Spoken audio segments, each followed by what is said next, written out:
Hello and welcome. Delighted that so many of you could join us today for this webinar where we're hoping to make sense of sustainability. Climate change really is an existential crisis which has unprecedented impacts.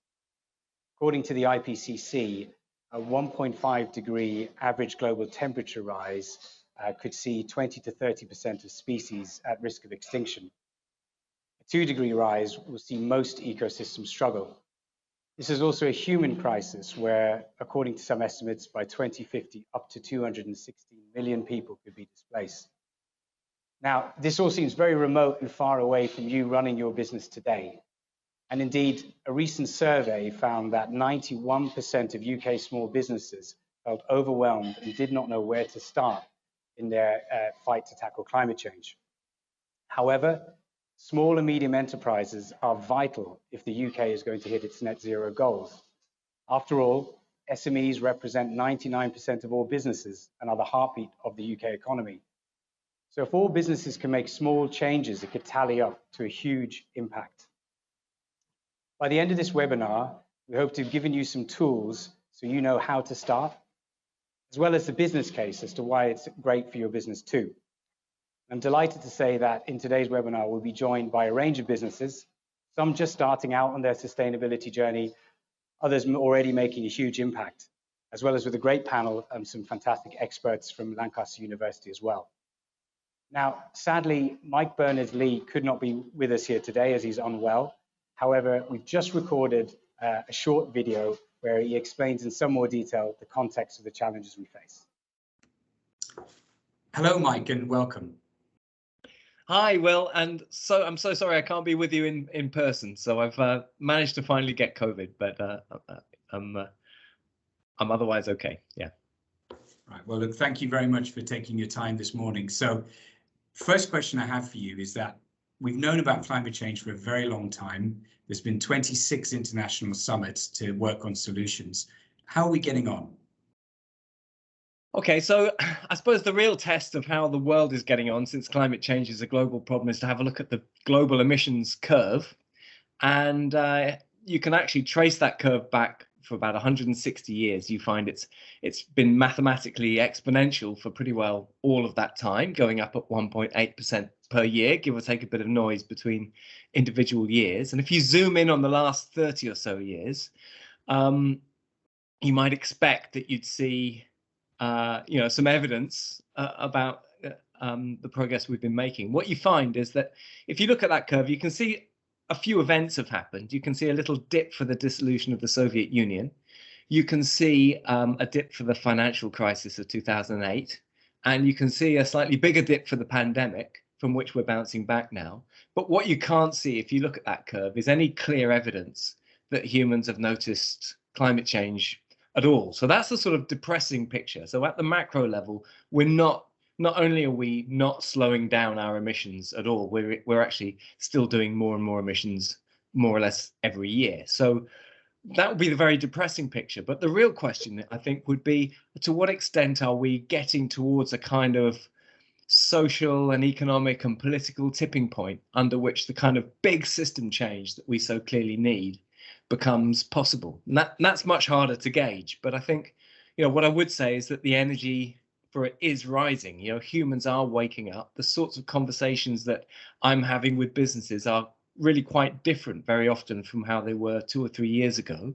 So there's a long way to go, and there's now a huge urgency in the crisis. I mean, it looks as though we really are pushing at tipping points very hard indeed, and very possibly crossing them. So we should be feeling a lot of adrenaline, but I think I would describe it as a race between tipping points. We might be quite close to getting to that big systemic change, but on the other hand, we really do so urgently need to be close to it. Well, thank you, Mike. And what role can businesses play to move these things forward?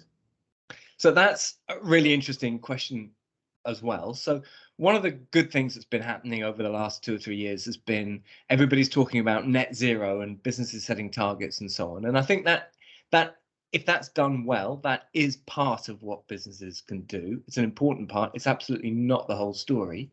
But just to talk about what it looks like for a business to have proper emissions targets. So first of all, they need to include all scopes. So that's not, especially including the whole of the supply chain. And the target needs to be, if it's going to be any kind of net zero target, it needs to be in two components. The first needs to be that the emissions themselves need to be cut in line with what the science says needs to be happening. So it needs to be 1.5 degree compatible. So that's a pretty steep cutting trajectory. And then any carbon removals on top of that might be added into to make some sort of net zero statement. I would regard that as a separate target again. And just to say about that, the criteria that need to be applied to those removals need to be pretty stringent. So they need to be environmentally responsible. They need to actually be taking place. They need to be socially responsible. They need to be permanent. They need to be verifiable. So, there's a lot of stuff out there that looks good as a quote offset that actually isn't anything like as good as it sounds. So that's the carbon cutting side of it. But then what I would say to businesses is that, if we stand back and say, well, a big systemic change is required. That's about cultural change. It's about political change. It's about change about how we think about economics. It's about change about how we think about the nature of business. Then the really big question for every business to ask is, what can we do to help bring about the conditions under which that systemic change can become more possible? And that opens up a whole raft of potentially, much more, very effective actions that businesses could take. It's about their cultural engagement. It's about the extent to which their goods and services are helping to enable a low carbon and sustainability transition. It's about the sort of, it's about the culture that they're helping to set, in which we move away from so much material consumption and towards a more careful way of living on the planet. So there's tons of scope for every business. It affects everything that every business thinks, says, and does. It's a completely new agenda. Environmental stuff is not just a kind of a stick-on that you put onto business as usual. It's integral to the whole thing now. And what do you think the role is for innovation? And there is another huge question. So let's stand right back and have a look at the role that innovation has had for humanity over the past millennia, lots of millennia. So, every year, more or less, humans have invented a few new things, and we've partly through that innovation, we've also increased our energy supply. And these two things, this kind of technical innovation and this increase of energy supply, have gone hand in hand. And they've brought us all the good things about the society we have today, with our long life expectancies and all the rest of it. But with that, we've also been increasing our influence over the planet we're living on. And suddenly we've reached this new era that some people have a big word for and call it the Anthropocene, the age in which it's humans that are the big thing affecting the ecosystem. And suddenly that takes us into a totally new context to be operating in. So we've always been able to get away with just treating the world as a big, robust playground of a place. And every time we needed a bit more space, we could always traditionally just expand a bit. And that era has now come to an end.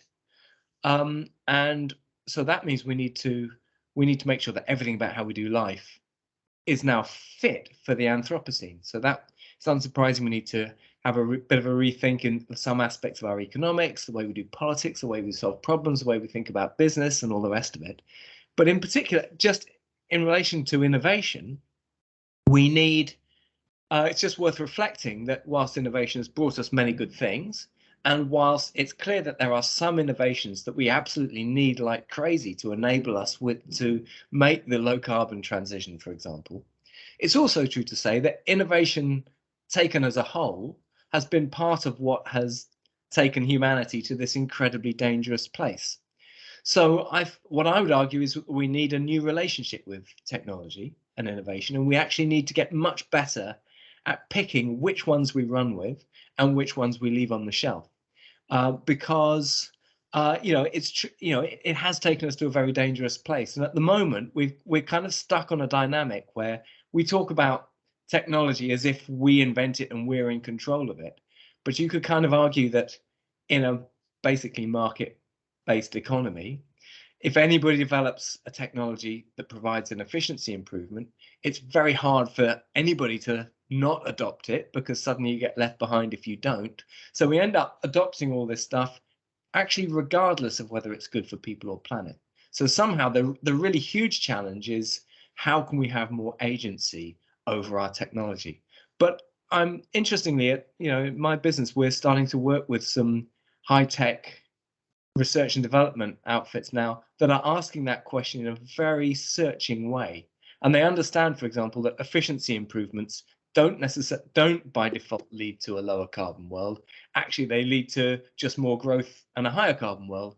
So there's something else about innovation that we need to be looking for if we actually want it to be contributing to sustainability. It's a very interesting area to look at, and I hope you're going to be exploring it a bit. I think you are going to be exploring a bit over the next few hours. Oh, brilliant. Well, look, thank you so much, Mike, for your time. Right, thank you very much, Mike. So I'm joined now by a fantastic panel to take us through why to act. So first on the panel, I'd like to turn to Craig from Pixabar, who will give his perspective as a local business owner. So Craig, you're very welcome. Can you tell the audience a little bit more about your business? Yes, I'm Craig. I'm one of the directors and co-founders of Pixel Bar. We are a bar dedicated to video gaming and esports. So we opened up in Leeds back in late 2019, which as a hospitality business, I wouldn't recommend just heading into the pandemic. But we sort of revolutionized the way bars were working in Leeds. We really focused as a bar for gamers, by gamers, and it brought a new dynamic to the social scene in Leeds. So despite the pandemic, things were going really well for us. We had a lot of confidence into opening up a venue in Manchester, which we did in November last year. And from there, things have gone to strength for us. And so as we head out of the pandemic and start to look towards the future of what we're doing, how we expand and how we grow, then sustainability, both in a financial sense and as just in a moral sense, is really important to us. We are a tech-driven bar, and the tech industry has been a large component in causing a lot of environmental damage in recent years. And so anything that we can do, even as a small business, would be really important for us. That's brilliant. No, thank you, Craig. So hopefully you'll be the voice of reason during this panel, and we'll be coming to you towards the end to see, what all the other experts have said, what impressed you as you start off on your sustainability journey. So now just introducing Adrian Friday, who is Professor of Computing and Sustainability at Lancaster University, as well as Kelly Whitticks, who's lecturer in computer science also at Lancaster University. You're both very welcome. You've spent your career looking at the environmental impact of the telecoms industry, wider digital technologies. And I guess given that we're in TalkTalk's offices, I should ask the question, is what we do green? Can you tell a little more about your work? Okay, fantastic. So I'm going to immediately pass to Kelly, who's going to start, and then I'm going to follow up with some things that you can be doing as small businesses. Great. Yes, so thank you for that question. Thank you for having us here today. Yes, so when we talk about digital technology and its carbon footprint, it kind of has a carbon footprint at each stage of its life cycle. So if we talk about the embodied emissions from the extraction of raw materials to actually create technologies, as well as the manufacturing processes and the transport to businesses or users. We then talk about the use phase emissions from actually the energy use and maintenance associated with running that digital technology, and as well as the end of life emissions associated when we dispose of digital technology. So currently the whole kind of digital sector worldwide is about 2 to 4% of global emissions if you take into account the full supply chain emissions of digital technology. And that's about comparable to the aviation industry. So it's not insignificant in that sense. But I think what we wanted to say, kind of drawing on what Mike was just saying in terms of that kind of solution around efficiency. So quite often, one of the solutions for reducing the carbon footprint of digital technology is focused on efficiencies. But if you look historically, ICT efficiencies have improved. Been lots of improvement in that, which is great. But they have also kind of coincided with this growth in digital technologies emissions. So we do need to kind of think about other solutions for that, which I think Adrian's going to touch on. Yeah, thanks. I think when we think about technologies, we see these very kind of clean devices which only take a few watts of energy to charge. And what we don't see is the sort of the rest of the iceberg, which is running in the data centers and the infrastructures that we put out in the world. And what we need to start doing really is being responsible innovators who start to think about what are the environmental consequences of the choices we're making, and what's the legacy. So once you put an infrastructure in place, it's sitting there using energy, whether you're using it or not. And as we adopt new technologies like deep learning, blockchain, these kind of things, some of these are very compute intensive things that are also driving a demand to replace the infrastructure quickly, so you can keep pace with the amount of computation that you need to be doing. So it's very easy to say, well, technology can help us save carbon in other domains by stopping us flying and various other things. But unless we're really looking at the emissions of the things at all the scopes directly as businesses, the services we're buying, and our responsibility in what we procure, we're not necessarily making choices that aren't going to take us further towards this tipping point rather than away from it. Yeah, I think it's a really good point, because if you have efficiencies and you assume that that means that other areas are going to reduce, it doesn't necessarily come to pass, right? I think that's right, and there's a incredible lack of transparency and accountability here. So people make a lot of claims for the virtuous benefits of technology in making carbon savings, but they don't back it up with, there's the evidence, And speaking as consumers, as businesses, it's very hard for us to make good choices without that accountability. Yeah. No, thank you very much, Adrian and Kelly. So now just turning to John Noel. John is the Director of Small Business and Fibre Ferry Business at TalkTalk. So John, look, you deal with businesses day in, day out, and many people watching, they'll know all about the struggles they currently face with costs and really all the usual business as usual challenges. What do you think is the business case for going green? So, we did some survey recently, and we found that 8 out of 10 SMEs are going through a kind of a cost of working crisis. In essence, the cost of running their business is just running out of control in some areas. And I think we all know, where it's coming from in terms of energy costs and labour costs. And I do get the point about efficiencies leading to more production, but I still think it can start there. I think actually, a focus on all of those aspects of kind of energy costs, and all the way very from the very beginning, and even just the real simple measures can make a world of difference, right? But the hard thing is how do you kind of eat the elephant? And I think actually, really, what we're saying to SMEs right now is every little thing can make a difference, right? As you've already said, Will, 99% of the economy is made up of SMEs. If they all made a 5 or 10% different or increment in how they're using their energy or their impact on the environment, that would be enormous, right? Absolutely, and I think you're absolutely right to focus on the costs. I guess there's also customers to consider in terms of the business case. Yeah, so I think sort of 2/3 of kind of UK customers kind of express green guilt, and actually you can help that enormously. And I think if you're buying from somebody who's at least making the right amount of efforts, that makes a lot of difference. And it is all about the baby steps. It's a proper game of inches. Yeah, no, definitely. And what about any other stakeholders, as we like to say? What about all the people that work for you in your company? Oh, so I mean, employees, it's massive. I think these days, there's you kind of gone from a world where everybody was thinking about sustainability, thinking about their own personal recycling or energy usage, and then they'd go into the workplace perhaps 5 years ago and forget about it. They'd stick the aircon on and they wouldn't even kind of give it any conscience. I think that the time has gone to leave the conscience at home, and actually all employees want to know they're working for an employer that's got the right levels of responsibility. Yeah. So attracting and retaining the right talent is part of that, but it's just it's a multitude of benefits, right?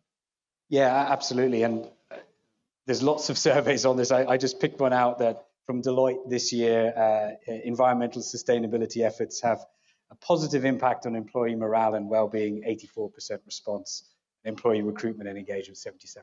So definitely one as well for in such a difficult labour market as well to consider, how you treat your employees. So thank you very much, John. And Soraya, so just introducing Soraya, our procurement director, you are very welcome. We talked about end customers, but particularly a lot of small and medium enterprises are selling into large corporates, into public sector, and these contracts increasingly have climate change clauses or demands and requests and what they as a company need to do. So I know that that's definitely your area of expertise. So can you talk a little bit more about that? Sure, thanks, Will.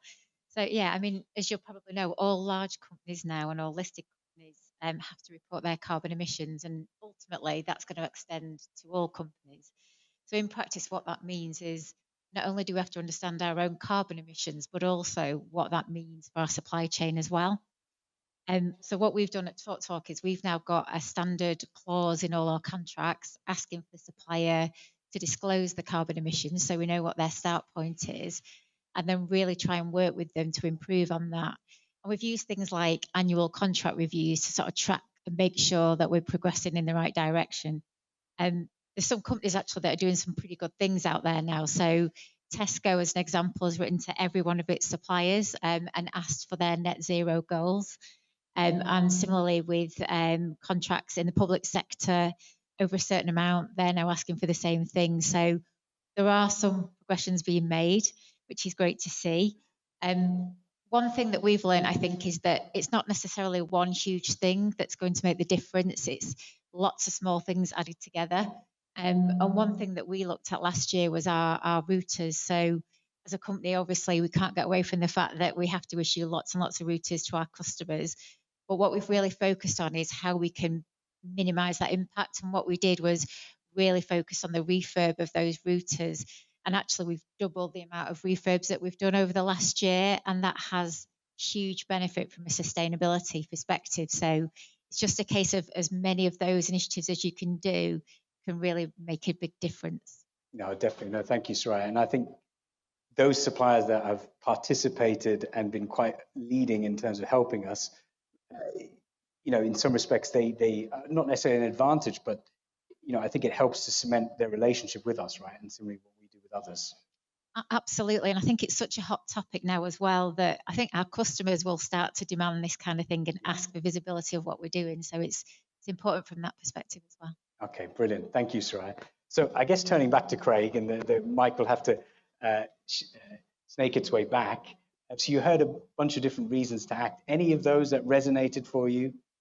Yeah, definitely. I think the mention of sort of marginal gains are a big one. For me, it's not making overwhelming changes that's costly and logistically impossible for small business to do. It's the 1% changes, which doesn't make a drop of a difference for us. But when 99% of businesses do that, then it can actually make a large change. I think it's a case of working with suppliers as well. Suppliers is a big one for us. An example is we order our stock from a wholesaler, so beers and bottles, and then sometimes that will come across free deliveries, even to the point where one bottle will come bubble wrapped on a courier service separate to the rest of the delivery. And it's infuriating, but we don't have the control, the buying power, or the moral weight behind us to say this needs to change. We just have to take that, and then, but if every bar got together and made a stomp about that, then maybe they would look and change things like that. That's great. No, thank you, Craig. And so if I can also ask, have you done anything around measuring your carbon footprint? We haven't. So we've been having this conversation with that, and there's also the chat of how do we address our carbon footprint when we do find out what it is, and is that carbon offsetting, is that reduction, or is it a combination of both, which is what I think it needs to be. I think there's a big trend at the minute to just plant trees somewhere and forget about your own carbon footprint, and I don't think that's a sustainable method for everyone. So we're looking at doing fun things like that, and being a gaming bar, we're looking at how can we make that into a game. So we've been discussing with partners how maybe every time someone connects to Wi-Fi, we plant a tree somewhere. But on a more pixel bar focused method, we've reduced as much plastic as we can. We've gone from, we have to use plastic in our downstairs bar, but we now use washable, reusable plastic instead of the disposable plastic cups, which would have been easier and cheaper to do. Straws, we were using paper straws. They're absolutely terrible. Everybody knows paper straws are the worst things in the world. But we're at a point where it's a few pence extra, but we're moving to bamboo straws. They're awesome, they're great, but those pennies really add up. When you're in a hospitality business that's been struggling for the last 18 months, 2 years, what looks negligible really does add up when you start to look at it over a 12-month, 24-month period. Okay. Well, look, Craig, in this next section, hopefully we'll give you the tips and tools you need to start calculating your carbon footprint. And I think it's a great segue to say that we will now play a video that John Noel and myself put together alongside some businesses and experts guiding you through the next stage, which is how you can get started on your journey. So we've heard quite a lot about the why, and I think nobody needs convincing about the why. You only need to sort of pick up the newspaper or read a bit of press to know about the why, but Will's really brought that to life for me today. I guess the next thing is the how. So, I mean, I know that, Will, you guys have been working on like a bit of a framework around this, which I think you've called MEAD, right? So, do you want to start us off and just help us understand it a bit more? Yeah, absolutely. So yeah, we've put together just a simple framework, and in what we're going to do later on is we're going to hear from some absolutely brilliant trailblazing SME businesses on how they have helped do their, or how they have gone on their net zero journey. So what we looked at is 4 key areas. So first of all, measure. How do you make a start? Measuring your carbon footprint can be quite daunting, but again, we're going to hear from some local experts and actually give you some tips and tools as SMEs to figure out how to do that. Then engage. The analogy is probably a bit like a diet. If you say and you commit that you're going to do it, or a big exercise marathon, and you tell everyone, then you're more likely to stick with your purpose. But also you have to work with your employees, your suppliers, your customers to hit the goals. So engage on that. Then, get to it, start acting. We'll talk a bit about that, some small steps you can take, maybe just to build the momentum, and then some of the bigger steps you can do and how we get there. And then I think finally, when you're into that area of really leading the change, it's probably design, right? So every time you're bringing out new products, new services, could they be done in a slightly, let's call it more carbon efficient manner, a net zero manner? So that would be the framework that we're looking at. And as you can see, we're looking at doing it in a few phases. I think what's really important is that people do it in bite-sized chunks. Don't feel overwhelmed by it. If you can just start with this, that's a brilliant start, and we'd really encourage that. So for measure, right? Are there like tools out there and stuff like this to help SMEs? Yeah, absolutely. Is it expensive? No, I mean, it's free. And so that's what we're going to hear from SMEs who've successfully done that. We're also going to hear from the Department of Business, who have some free tools out there, which are really well accredited. Those sort of tools, those sort of standards you'd be signing up to would be sufficient to hit what you need for them. So they're absolutely free. But then, so the engage, right, should be easy, because most people have got the conscience or the green guilt, right? Yeah. But I think it's about probably just reminding people, because I still think there's a thing with employees where they don't think to turn a light off, or they put the aircon in an office and just think nothing of it, whereas at home they'd be thinking differently. Yeah. So is it just about a bit more education? Every small bit matters, and because ultimately it's about reducing waste. Yeah. No matter what, whether it's electricity or whatever it might be, and just making sure you bring that to the fore, because actually you're doing it at home. Most people are really thinking about these things and where they can. Just reminding them that actually, because they're in the office environment or the factory or the work environment, the same things still apply, right?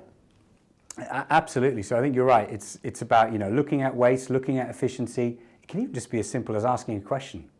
You think about how many businesses you're renting a premise, you're leasing something from a landlord. You've probably never asked, what's the electricity? What type is it? Is it green electricity? Can the gas be changed? Simple things like that. That's what we mean by engagement. And you might not always get a straightforward answer, but at least you started. So don't leave your conscience at home. Exactly. Right. Absolutely. Okay. Good. And then we're going to go into acting and, as I said, design. So, I think without further ado, if you like, I can start talking about how we measure. Just before you do, right? You don't stop there, do you? No. This is a cycle. Yeah. Right. That's okay. right.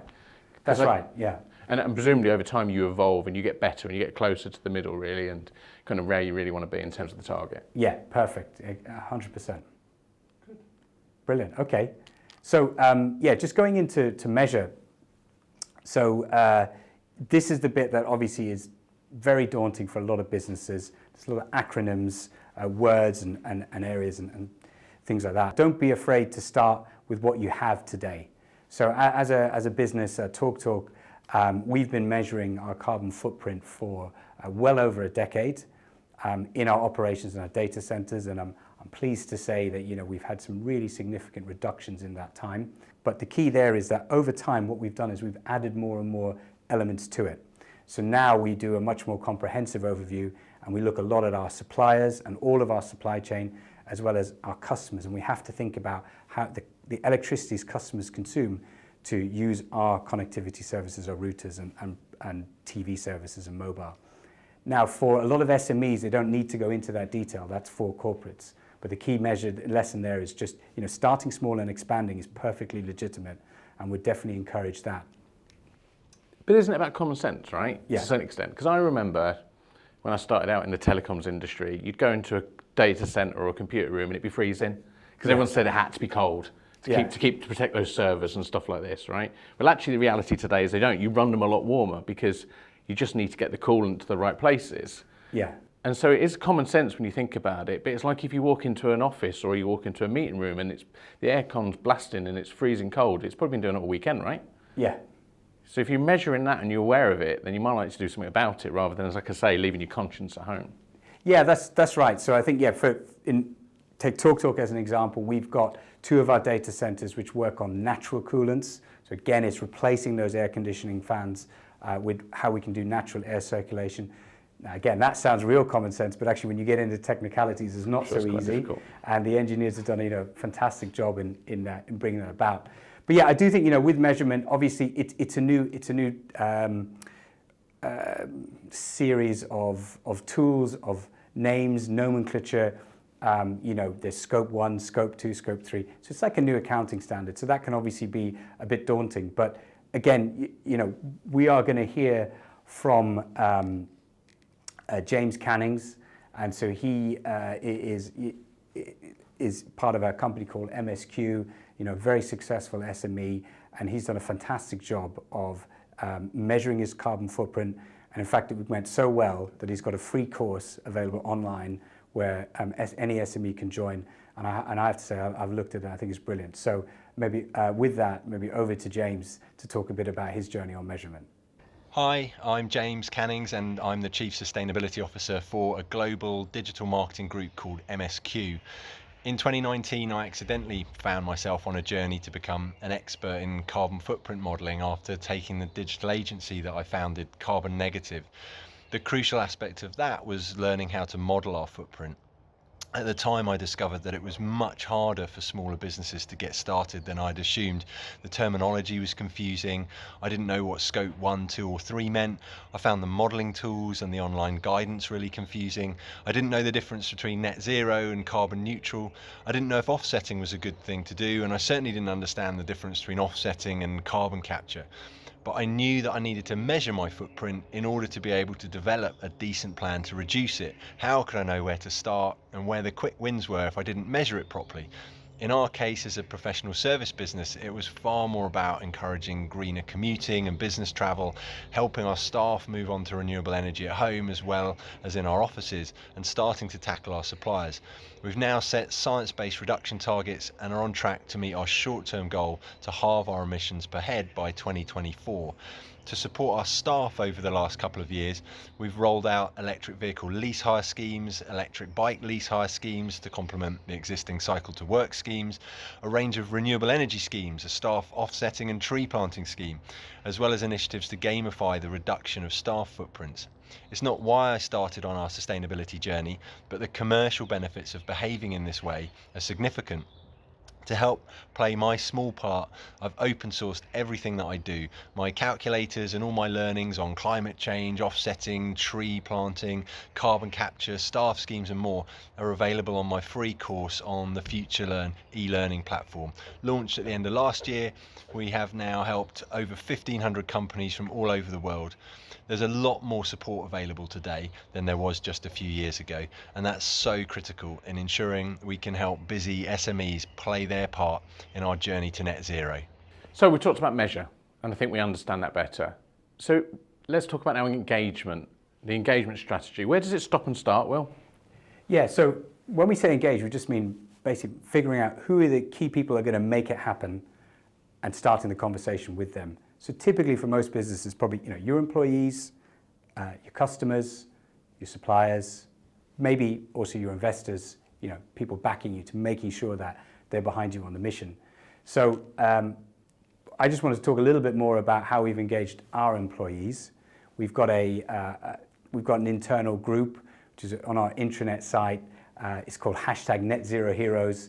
And really the idea more there was to galvanize all of those people where there's a lot of passion for this subject, but bring it into one place where they could both have a forum for discussion, but also have a forum for action. And particularly what's been useful and why we've done it in this order is that if you start with a measure, you understand what you're dealing with. And then when it gets to engagement, you're actually bringing your employees to them to look at and tackle the right areas.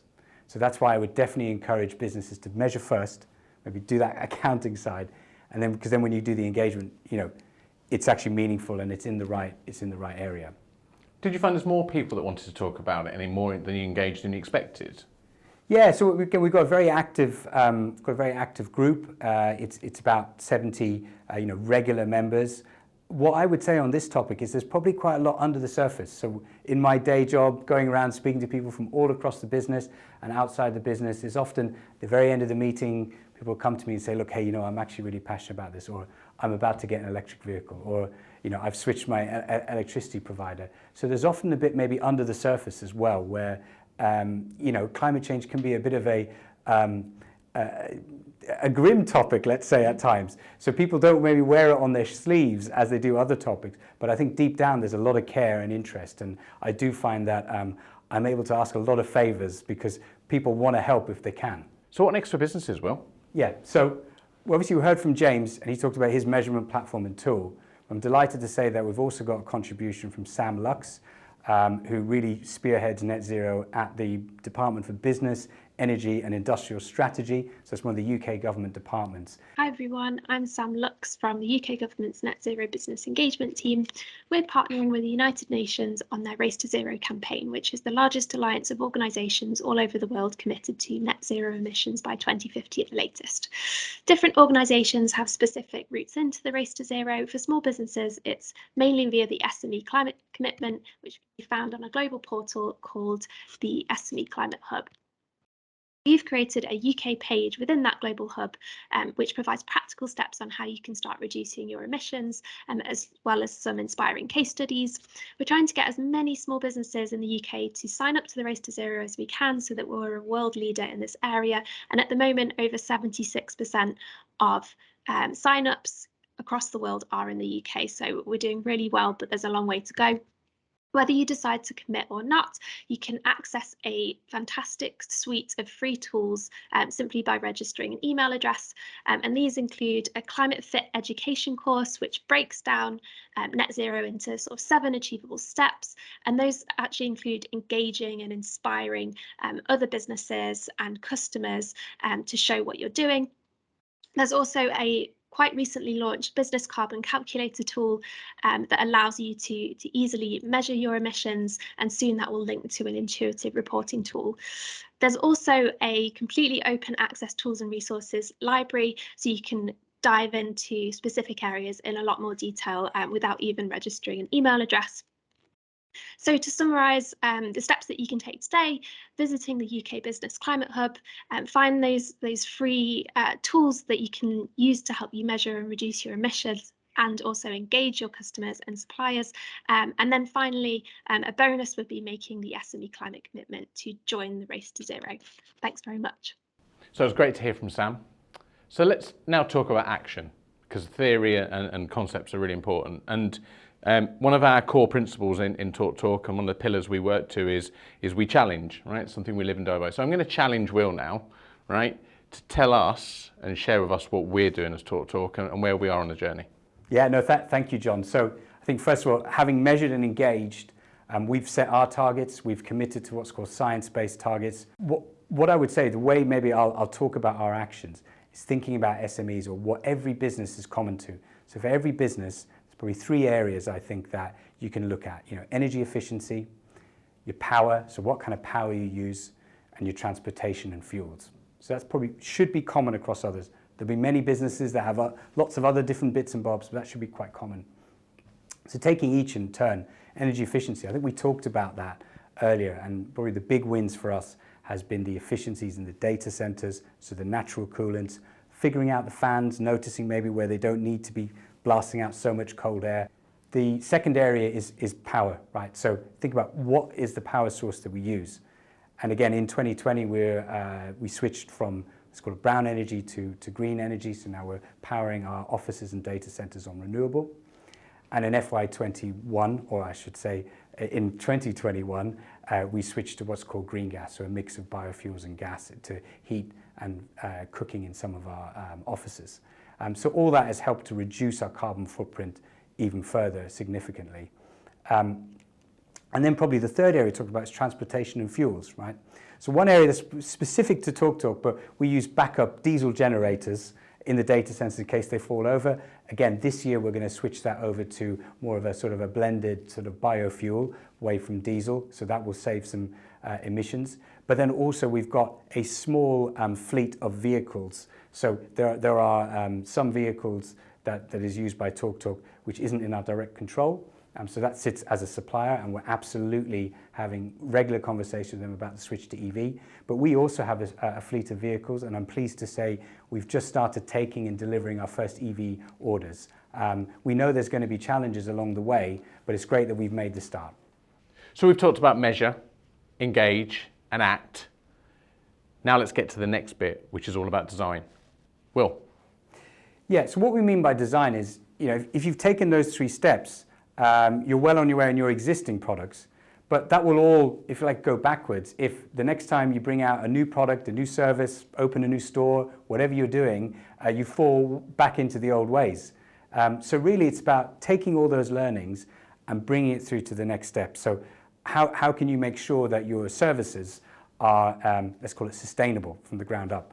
Well, great. Well, look, I'm delighted to say that we've got Laura from a brand called Scully. So they are an ethical cider company who have done fantastic work in this area. And Laura's just going to talk to us because it's a great case of a business from the ground up, starting with these principles. So really keen to hear about what she's has to say about how to design with net zero and sustainability in mind. Hi there. My name's Laura, and I'm the founder of Scully Cider. Scully is a cider, but a cider like no other. We set out to design a cider that was the most sustainable cider in the UK. And I'm delighted to announce that we have achieved that. We are the first B Corp certified cider in the United Kingdom. So how is a cider made in South Africa sustainable? Well, the answer is simple. We have looked from the very beginning at our supply chain and how to make improvements in our supply chain to make Scully sustainable. So starting from the very beginning, the raw materials, those apples, our apples are grown in the sunshine. Sunshine creates much higher levels of sugar in the product than a cider grown or an apple grown in the United Kingdom. So for that reason, we don't need to add any sugar to make Scully taste delicious. It just does. Then on top of that, we've looked at our supply chain. So we ship Scully in bulk liquid format and bottle it in the UK. Now, you'd think that shipping would create huge emissions, but in fact, the full shipping component is only the equivalent of driving 200 miles in a truck. So we've offset that by using a bottling plant where our bottles are actually made on site. So we reduced those emissions completely. But it's more than just environmental emissions and carbon. It's about the whole way that you run the business. So for us, Scully was also set out to create long-term trade opportunities with developing nations, as opposed to dumping in heaps of aid where we have no idea where that money even goes. Scully has created loads of jobs that didn't exist before we started. I mean, just think if all businesses focused on actually creating long-term economic trade opportunities, how different this world could actually be. Then finally, youth. I have an absolute passion for taking in young people into our business, creating training, mentoring and development opportunities for them to have long-term success in a career. So every little piece of our business has been thought through to make it sustainable. And we hope that more businesses can follow the same pathways by making small changes or starting off when you're creating a new department or a new business itself. Think about how you can design a business that is sustainable from the very beginning. Thank you. Okay, thank you very much, Laura, for that. So I'm delighted now to welcome Olivia Warbank, who is our Senior Marketing Manager. And Olivia has been moderating and seeing what questions we have from our viewers today. We've had some brilliant questions through, and thank you to all the panelists for your valuable insight. So I'll start with the first question from James. Within the webinar, we haven't discussed offsetting. Should this play a role? Brilliant question. So who wants to start with that? Maybe if I pass over to Lancaster. Thank you. Yeah, so this is a really complex and tricky thing to get your head around. So the best thing you can do is not do the emissions in the first place, right? So you should be looking creatively at how to restructure and how to do things. There are going to be things that are going to be really hard to decarbonize, and for those, offsetting might be an option. But then you need these sort of gold certified schemes where you can really trust that it's stopping carbon getting emitted, or it's taking carbon out of the atmosphere, and there's no double counting and there's no game playing. So as long as you're careful with those schemes, then I think that's good for hard to decarbonize areas of the economy. But it's no substitute from not getting the emissions out there in the first place. So offsetting is not enough. Anyone else who go to this? I think that's a fantastic answer. And just from a TalkTalk perspective, our focus has been on committing and setting science-based targets. So for now, we're focusing on the reduction side. But I think, as you're right, at some point, that may well feature in our mix. Perfect, thank you. And a question from Naz. Are there any specific places for funding and free help? It's a great question. So again, I'm happy to answer that. Obviously in the video today, you would have heard from James Canning and his free course, as well as Sam Lux talking about the SME Climate Hub. There is a handout which is part of this webinar, and you've still got an opportunity to download that before the end of the program. So I encourage you to do that, which has further links. I should also say that if you're a business in Greater Manchester, there is a scheme run by One Manchester, which offers free employment opportunities involved in kind of green skills. So definitely look out for that.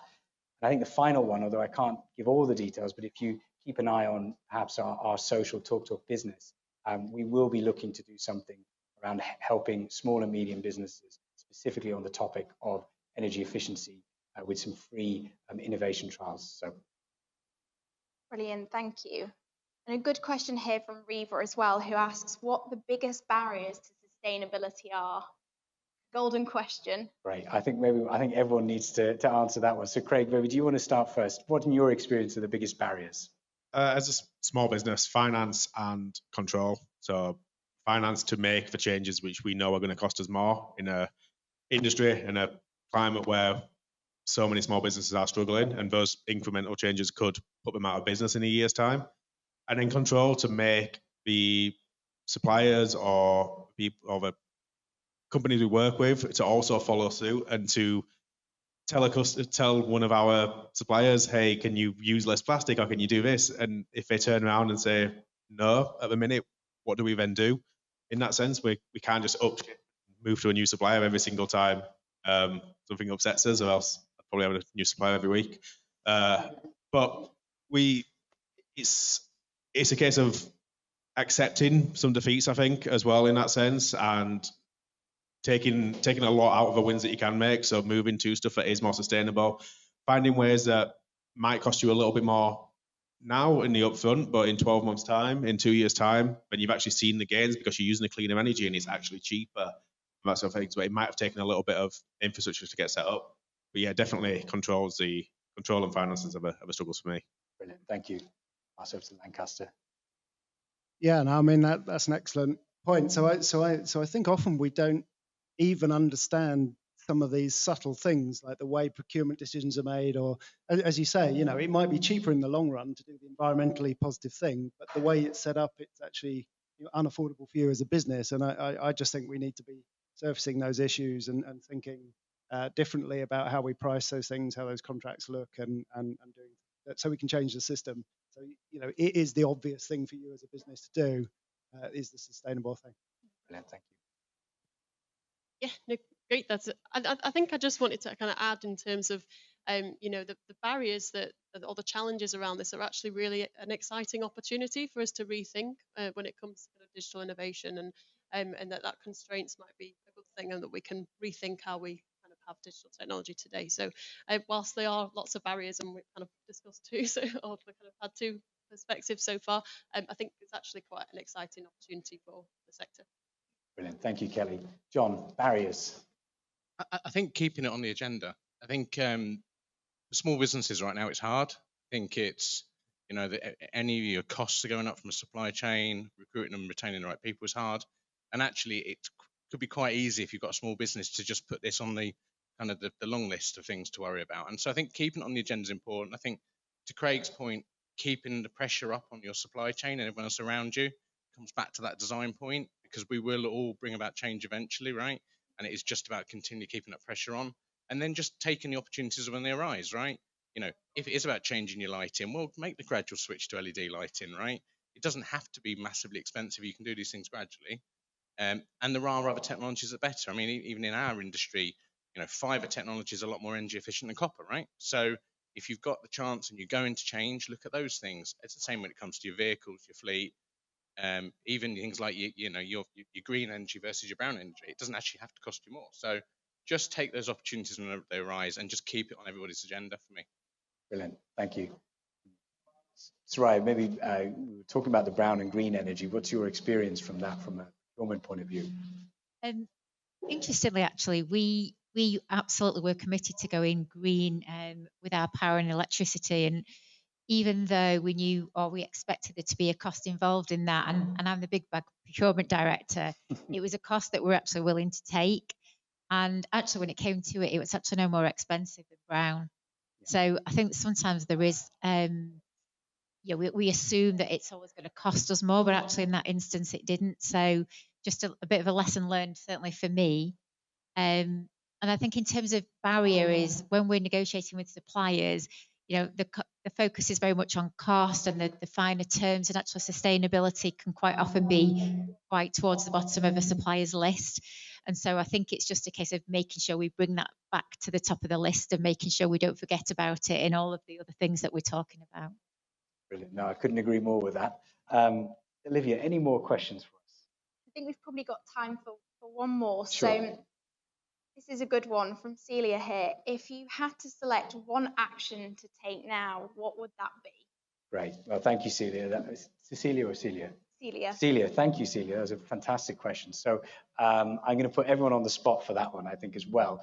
Soraya, maybe do you want to start, and then we'll go back this way? I think, obviously, because I've been on the panel today, I've really sort of done a lot of research on sustainability as a result, and learned lots of really important things. So I think the action I'm going to take from today is to try and feed that down to my team. Quite a few are sat in the audience here today, which is great. So that's a really good start. Great. Thank you, Soraya. I think for me, and I've said it before, it's about not leaving your conscience at home. I think we think about sustainability a lot more at home than we do in the workplace. I think loads of people are guilty of that, and I know in the past I've been as well. So I think, you know, don't leave it at home. Take it with you everywhere you go, and keep looking for those obvious things. Why walk into an office that's got air conditioning blasting away when no one's in there? Things like that. Right? They all count. They're all small steps. Thank you, John. Kelly. Yeah, so I would say is to start actually looking at what your carbon footprint is. So do that measurement. So look at, you know, all the scopes of emissions that you have, so that you can actually start to think about what emissions you have, and then what you might be able to kind of, in terms of digital technology specifically as well, how that might then help as well in terms of the route to net zero or green within the wider economy. Without having that kind of understanding of what your carbon emissions are, you're not going to be able to do that. So, yeah. Yeah, and I think, you know, as small businesses, often you're just surviving, right? As citizens, we're just surviving. Increasingly, it's getting hard, but somehow we have to lift the horizon and look ahead and go, if we do lots of small things, that's lots of small things, and that's the sum of lots of small things. We need to do a sum of lots of big things, and we need to get there. So we're going to have to change. Business as usual is not going to do it. So what can we be doing? And let's make sure the things we're doing actually matter and are making a difference. Yeah, I think making any changes we can and taking that steps to look into how can we change what cleaning products we use, what suppliers we use, and then have that reassessment each year as well when a new contract comes up, and start to ask the question to our suppliers, what are you doing to reduce your wastage and stuff, because it gets passed on to us when that happens, and the customer inevitably sees us throwing plastic in the bin, not the person who sent us the stuff in plastic, which we didn't ask for.